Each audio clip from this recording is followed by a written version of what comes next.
Hello बच्चों, तो स्वागत है आपका इन्फिनिटी क्लासेस में। तो आप सभी कैसे हैं? तो आई होप कि आप सभी स्वस्थ होंगे, मस्त होंगे। आप लोग की पढ़ाई जोरों शोरों पे चल रही होगी। तो आज हम लोग क्या लेके आए हैं आप जो कल वाला जो लेक्चर हम लोग का जो हो गया था, उसके बाद हम लोग कल वाले लेक्चर में हम लोग न्यूटन फर्स्ट लॉ हम लोग देख लिए थे। आज का जो हम लोग का लेक्चर होने वाला है वो किस पे होने वाला है कि न्यूटन सेकेंड लॉ पे हम लोग बातें करेंगे। आज का पूरा लेक्चर इसी पे डेडिकेटेड होगा, ठीक है। तो सबसे पहले न्यूटन सेकंड लॉ समझने से पहले हम लोग थोड़ा सा और समझते हैं, उसका बेसिक पहले क्लियर करते हैं, यानी कि मोमेंटम सबसे पहले हम लोग को समझना पड़ेगा और उसके बाद से फिर न्यूटन सेकंड लॉ हम लोग देखेंगे, ठीक है। तो आइए मोमेंटम थोड़ा देखते हैं क्या होता है मोमेंटम। मोमेंटम मोमेंटम क्या होता है? मोमेंटम को हम लोग पी से डिनोट करते हैं। तो मोमेंटम क्या होता है कि द प्रोडक्ट ऑफ, क्या होता है? The product of mass and velocity, mass and velocity, यानी कि मास और वेलोसिटी का जो प्रोडक्ट होता है उसी को हम लोग क्या बोलते हैं? मोमेंटम। मतलब कि आपको मास दिया जाएगा और वेलोसिटी दिया जाएगा, यानी कि मास और वेलोसिटी दोनों को आप आपस में मल्टीप्लाई कर देंगे तो क्या मिल जाएगा? मोमेंटम मिल जाएगा। क्या मिल जाएगा? मोमेंटम। तो हम लोग पी को डिनोट करेंगे, पी बराबर क्या लिख सकते हैं? मास इंटू वेलोसिटी। क्या लिख सकते हैं? मास इंटू वेलोसिटी, ठीक है। मास इंटू वेलोसिटी, ये हो गया मोमेंटम। मतलब ऐसे समझे कि यदि कोई बॉडी है, लेट बी कोई बॉडी मास यम है, अब इसको हम लोग किसी भी वेलोसिटी से चला रहे हैं, ठीक है। तो इसके अंदर जो मोमेंटम क्रिएट होगा, वो कितना होगा कि P इज इक्वल टू क्या होगा? मास इंटू वेलोसिटी के बराबर हो जाएगा। कितना? मास इंटू वेलोसिटी का, यानी कि इसका मास लेना है और इसकी वेलोसिटी लेना है, दोनों को क्या करना है? मल्टीप्लाई करना है, तो मोमेंटम मिल जाएगी। इसका यूनिट क्या होगा? यूनिट, तो इसका यूनिट जो होगा, यूनिट इसका थोड़ा देख लेते हैं। जो इसका जो यूनिट होगा वो क्या होगा? मास का क्या हो जाएगा? केजी, वेलोसिटी का हो जाएगा मीटर पर सेकंड, ठीक है। तो इसका हो जाएगा केजी मीटर पर सेकंड हो जाएगा, ठीक है। इसका थोड़ा डायमेंशन भी देख लेते हैं, इसका डायमेंशन फार्मूला, डायमेंशन इसका क्या हो जाएगा? तो डायमेंशन हो जाएगा, इसका हो जाएगा तो आपका मास का हो जाएगा, आपका डायमेंशन इसका क्या हो जाएगा बताना जरा। मास का कितना होता है? मास को केजी हम लोग डिनोट करते हैं, केजी को मास को एम से करेंगे, ठीक है। यम वेलोसिटी किस में करता है? एल टी माइनस वन हो जाएगा इसका डायमेंशन फार्मूला। इसको याद रख लेना इतना, ठीक है। तो ये होता है हम लोग का टोटल मोमेंटम। तो क्या बताया मैंने मोमेंटम में? मोमेंटम को ये बताया कि जो मास होता है उसको वेलोसिटी से यदि मल्टीप्लाई कर देंगे तो उसमें क्या हो जाएगा? मोमेंटम निकल जाएगा हम लोग का, ठीक है। इसका यूनिट भी देख लिए, ठीक है, सारी चीजें देख ली। अब हम लोग आते हैं न्यूटन सेकेंड लॉ पे। किस पे आते हैं हम लोग? Newton second law. थोड़ा सा इसको रब करना पड़ेगा, आप लोग लिख लिए, जल्दी नोट करें, इसको मिटाते हैं। अब हम लोग देखते हैं थोड़ा न्यूटन सेकेंड लॉ। मोमेंटम को दिमाग में रखते हुए हम लोग आगे बढ़ेंगे। मोमेंटम को दिमाग में रखिएगा आप लोग, वहीं से हम लोग डिराइव सब कर देंगे। न्यूटन सेकेंड लॉ देखिए क्या बोलता है, देखना बाबू।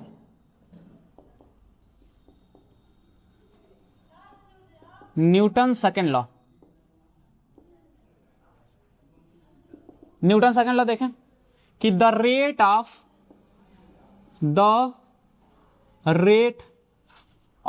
Change in momentum is called force. The rate of change in momentum is called force, ठीक है। मतलब ये कहना चाह रहा है कि किसी बॉडी का जो मोमेंटम किस रेट से चेंज हो रहा है, ये किसके ऊपर डिपेंड करेगा? उसके ऊपर अप्लाई किया गया फोर्स के ऊपर डिपेंड करेगा। मतलब ये देखो कि जो फोर्स होगा, ध्यान से देखोगे, जो फोर्स होगा वो डायरेक्टली प्रोपोर्शनल होगा किसके? The rate of change in momentum के, dp अपॉन के dt के बराबर होगा। ये होता है जो फोर्स होगा। मतलब ये समझो, ऐसे थोड़ा सा इसको और ब्रीफ में समझेंगे, थोड़ा सा और अच्छे समझेंगे। जैसे देखो, यदि कोई मास m है, इसकी वेलोसिटी क्या है?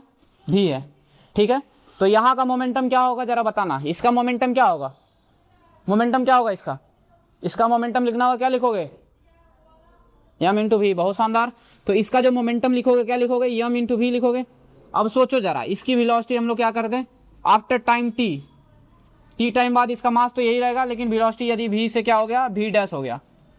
क्या हो गया? v से v डैश हो गया। तो यहाँ का मोमेंटम कितना हो जाएगा? m इंटू वी डैश हो गया, ठीक है। v डैश हो गया। यदि हम बोल दें, जरा सोचो, यदि हम बोल दें कि v बराबर v डैश, इसका मतलब क्या होता है कि दोनों की वेलोसिटी सेम हो गई और मास तो ऑलरेडी सेम है। तो क्या यहाँ पे मोमेंटम चेंज हुआ? मोमेंटम चेंज हुआ? नहीं। जब मोमेंटम चेंज नहीं हो रहा है, जब मोमेंटम चेंज नहीं हो रहा है तो क्या हम लोग क्या बोल सकते हैं क्या कि इसके ऊपर कोई फोर्स अप्लाई हुआ है? नहीं, इसके ऊपर कोई फोर्स नहीं अप्लाई हुआ है, इसके ऊपर कोई फोर्स अप्लाई नहीं हुआ है। इट मीन्स जब मोमेंटम जीरो तो इस पे लगने वाला फोर्स भी क्या हो जाएगा? जीरो। मोमेंटम जीरो तो फोर्स भी जीरो। बोल सकते हैं हम लोग? बिल्कुल बोल सकते हैं। अब जरा सोचो, जरा सोचो, according to the definition, according to the definition यदि बोलो यहाँ पे मोमेंटम v डैश चेंज हो गया, यानी कि v dash greater than v1, तो क्या बोल सकते हो कि the momentum of p dash, इधर देखो मोमेंटम ऑफ p डैश क्या हो जाएगा? ज्यादा हो जाएगा p से, तो इसका मतलब मोमेंटम चेंज हो गया। तो इन दोनों में से कुछ डिफरेंस निकालेंगे तो कुछ आएगा। अब वो आएगा तो कितना आ रहा है वो किसके ऊपर डिपेंड करेगा? फोर्स के ऊपर। यानी कि ऐसे बोल सकते हो कि जितना ज्यादा इसके ऊपर तुम फोर्स लगाओगे, इसकी वेलोसिटी जाहिर सी बात है उसकी चेंज होगी, और वेलोसिटी चेंज होगी तो मोमेंटम चेंज होगा। ठीक है, और वही मोमेंटम किसके बराबर होगा? जो हम लोग फोर्स अप्लाई करेंगे उसके बराबर होगा। ये बताना चाह रहे हैं हम लोग, न्यूटन सेकंड लॉ। ठीक है, ठीक। तो अब मैथमेटिकली देखते हैं, ये तुमको फील आ गया होगा आई थिंक। अब हम लोग इसका मैथमेटिकली डेरिवेशन देखते हैं कैसे हम लोग को आता है। जैसे ये पता चल गया, इसको हो गया ये। अब जरा देखो, तो इसको हम लोग ऐसे लिख सकते हैं, एफ बराबर एम डेल्टा पी अपॉन के डेल्टा टी लिख सकते हैं। लिख सकते हैं नहीं लिख सकते हैं? मोमेंटम ये होता है कि rate of change in momentum. अब जरा मोमेंटम को क्या लिखते थे? जरा देखो, एम इंटू वी लिखते थे। अब जरा सोचो, इधर देखो तो एफ इज इक्वल टू क्या लिखोगे?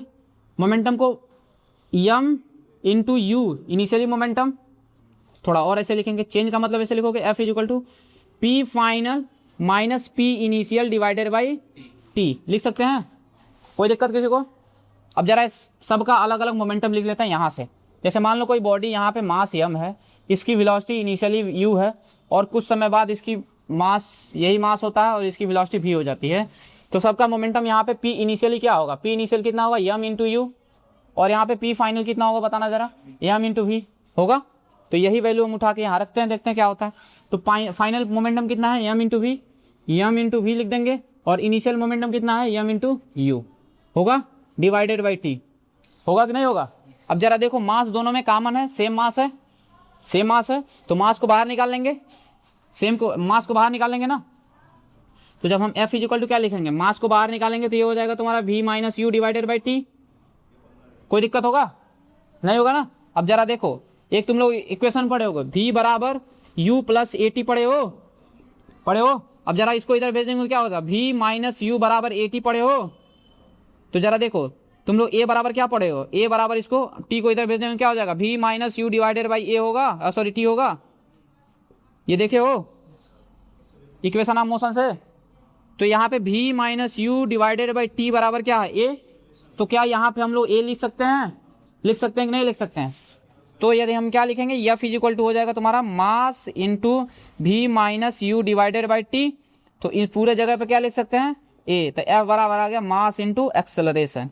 क्या आ गया? मास इंटू एक्सेलरेशन। मतलब ये सेकंड लॉ, ये आ गया हम लोग का सेकंड लॉ का डेरिवेशन। यानी कि जितना ज़्यादा तुम उसके ऊपर फोर्स लगाओगे तो उसका एक्सेलरेशन उतना ही तेजी के साथ इंक्रीज करेगा। ठीक है, तो कहाँ से समझ आया? मोमेंटम सब क्लियर है। मोमेंटम को मैंने क्या बताया कि the product of mass into velocity, mass और वेलोसिटी को दोनों को यदि मल्टीप्लाई कर देंगे तो मोमेंटम मिल जाएगा। ठीक है, मोमेंटम मिल जाएगा। अब जो मोमेंटम होता है, मोमेंटम हम लोग को पता चल गया। फिर न्यूटन सेकंड लॉ हम लोग देखे थे कि the rate of change in momentum is called force. यानी कि किस रेट से उस बॉडी की मोमेंटम चेंज हो रही है वो किसके ऊपर डिपेंड करेगा? उस पर अप्लाई किया गया फोर्स के ऊपर डिपेंड करेगा। तो फोर्स बराबर डी पी अपॉन के डी टी हो गया। यदि हम डी पी को आगे एक्सपेंड करके लिखेंगे तो क्या लिखेंगे? एम इंटू वेलोसिटी, इसको लिखेंगे तो P final minus P initial divided by T। तो P इनिशियली कितना होता है? M इंटू वी हो जाएगा, और P फाइनल कितना हो जाएगा? M इंटू यू हो गया। अब इन दोनों में से मास चूंकि सेम है, बॉडी सेम है, तो मास को कॉमन कर लेंगे, बराबर होगा तो मास बाहर निकल गया, V माइनस यू हो गया। यहाँ पे V minus u divided by T क्या होता है? यहाँ से निकालना एक्सेलरेशन होता है। तो यहाँ पे हम लोग F बराबर M इंटू वी आ गया। ठीक है, ये हो गया हम लोग का टोटल पूरा न्यूटन सेकंड लॉ। ठीक है, अब न्यूटन सेकंड लॉ पे हम लोग का पूरा न्यूमेरिकल पोर्शन काफी ज्यादा भर के होता है, तो हम लोग इस पे न्यूमेरिकल क्वेश्चन करने वाले हैं। ठीक है, क्या करेंगे? इस पे न्यूमेरिकल करेंगे। तो तब तक क्या हुआ? ठीक है, न्यूमेरिकल करेंगे। तो आयो देखते हैं थोड़ा सा न्यूमेरिकल इस पे देखते हैं क्या होता है। ठीक है, तो आज फिर से हम लोग देखते हैं थोड़ा इंपॉर्टेंट पॉइंट, उससे रिलेटेड हम लोग बातें कर लेते हैं। F is equal to m में जो हम लोग पढ़े हैं, F is equal to m into a, इसमें थोड़ा सा हम लोग कुछ इंपॉर्टेंट पॉइंट देख लेते हैं। इंपॉर्टेंट पॉइंट में क्या है कि सबसे पहला कह रहा है कि जो फोर्स होता है हम लोग का, जो फोर्स होता है वो डायरेक्टली प्रोपोर्शनल होगा किसके, mass, sorry directly proportional to the acceleration. यानी कि जैसे जैसे बॉडी की एक्सेलरेशन, जैसे जैसे हम लोग फोर्स अप्लाई यानी कि फोर्स का इंटेक इंक्रीज करते जाएंगे, यानी कि फोर्स हम लोग बढ़ाते जाएंगे, वैसे वैसे बॉडी भी क्या करती जाएगी, एक्सेलरेट करते जाएगी। इट मीन्स जरा देखें इधर, F इजिकल टू क्या था, F is equal to mass into acceleration था ना। तो जरा देखें, यदि मास को कांस्टेंट कर दें तो जो F हो जाएगा वो डायरेक्टली प्रोपोर्शनल हो जाएगा किसके, एक्सेलरेशन के। मतलब ये कि जैसे जैसे हम लोग क्या करेंगे, फोर्स इंक्रीज कराते जाएंगे, वैसे वैसे क्या हो जाएगा, एक्सेलरेशन भी क्या होता जाएगा, इंक्रीज होता जाएगा। ये पहला पॉइंट ये बताना चाह रहा है। दूसरा पॉइंट कर रहा है कि the acceleration is inversely proportional to the mass of the body, यानी कि जो एक्सेलरेशन होगा वो मास ऑफ द बॉडी के इनवर्सली प्रोपोर्शनल होता है। कब, जब हम लोग फोर्स को कांस्टेंट कर देते हैं। मतलब ऐसे समझें कि यदि F is equal to m into ये था, अब इसको यदि हम लोग कांस्टेंट कर दें तो जो होगा, जो एक्सेलरेशन हो जाएगा वो इनवर्सली प्रोपोर्शनल हो जाएगा किसके, मास के। यानी कि जैसे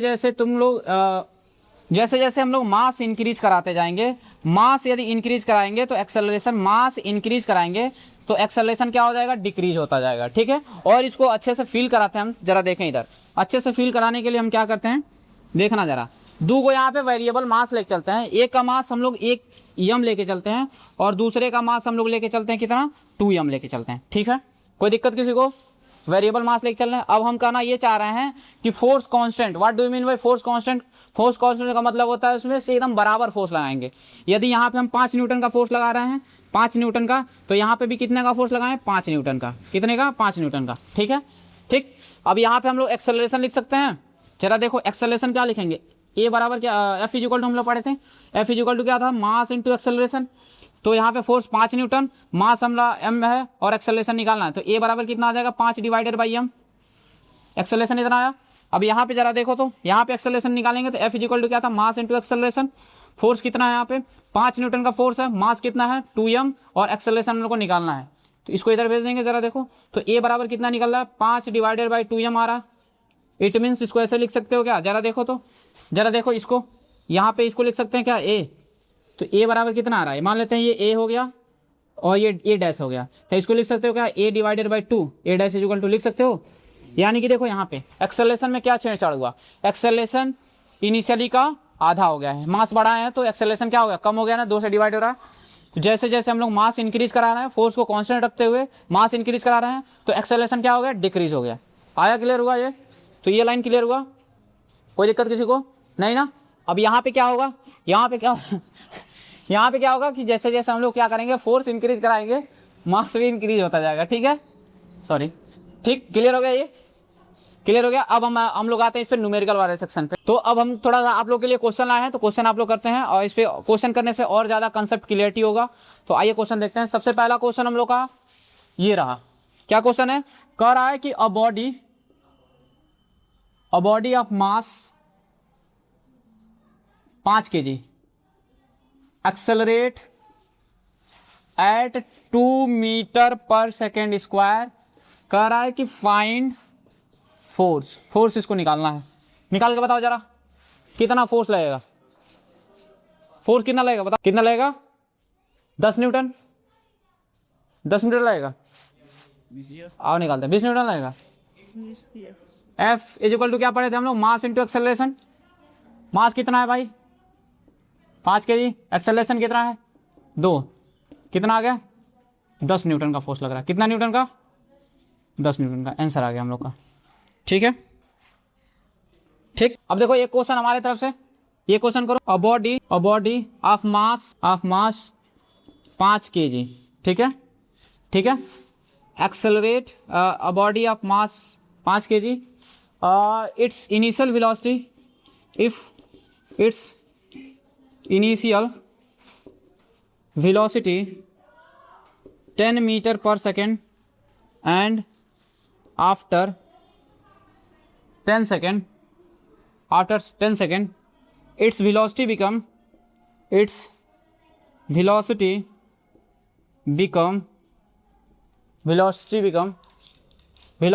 कितना, 15 मीटर पर सेकेंड।